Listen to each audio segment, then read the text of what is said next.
బంధువులు, రక్త సంబంధులు, కుటుంబం, స్నేహితులు, బలగం, సొసైటీ ఎంత ఇంపార్టెంటో ఈ వీడియో మనకి నేర్పిస్తుందండి. ఫస్ట్ టైం ఎగురుతూ ఉంది పక్షి, తన తల్లి దాన్ని ఫాలో అవుతూ ఉంది. దానికి తెలియదు దానికి ఎంతమంది శత్రువులు ఉన్నారు. శత్రువు వచ్చింది, దాన్ని అటాక్ చేసింది. అటాక్ చేయగానే దాని తల్లి ఊరుకోలేదు, దాన్ని ఫాలో అయింది. ఇది చూసిన దానికి సంబంధించిన బలగం అంతా లేచింది. చూడండి, అందరూ ఫ్రెండ్స్, బంధువులు అందరు లేచి దాన్ని అటాక్ చేస్తూ ఉన్నాయి. దానికి వేరే ఆప్షన్ లేక దాన్ని వదిలేసి వెళ్ళిపోయింది. చూడండి, ఒంటరిగా ఉంటే ఎంత ప్రాబ్లం అయ్యేదో.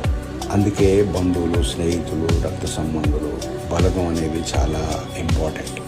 అయితే బాధాకరమైన విషయం ఏంటంటే ఈ రోజుల్లో ఒకరంటే ఒకరికి పడకుండా పోయింది. నేను గొప్ప అంటే నేను గొప్ప అనుకొని విడిపోయే స్థితికి వచ్చేసింది.